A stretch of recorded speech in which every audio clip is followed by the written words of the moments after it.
also on board with me, but amongst the prisoners. But as much as we would go and try to throw and to fight, all we would do is just get stuck. We were never making it. And it got so bad that we basically tried to conserve our food.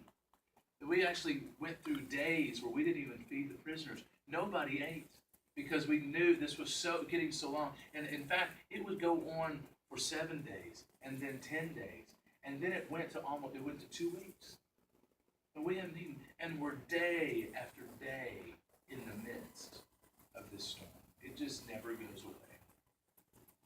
And when it seemed like the end would come, this man, his name was Paul. Really, we called him Saul. That was his real name. But the Jews called him Paul.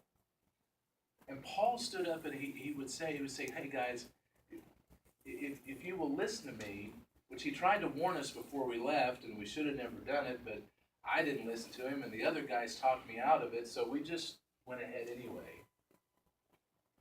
But Paul stood up in the middle and he said, listen, don't be afraid, because an angel from my God has come, and he has talked to me, and he gave me a promise that not only would we survive the storm, but that no one would be lost.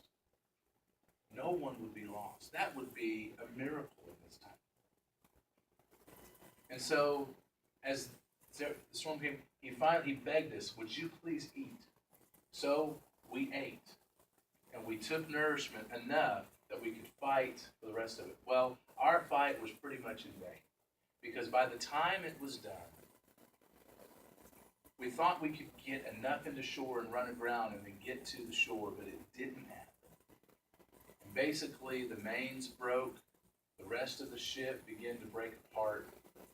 Some immediately went and they could swim to shore, and others had to just grab on to anything that they could find to float with, and then finally get there. Okay?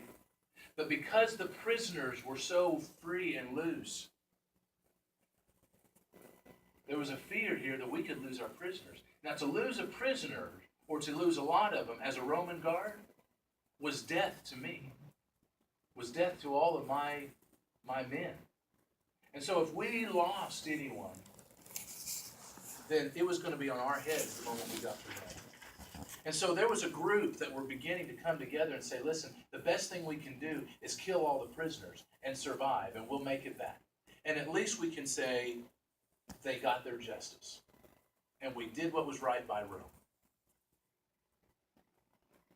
But this Paul guy had this word from God, his God.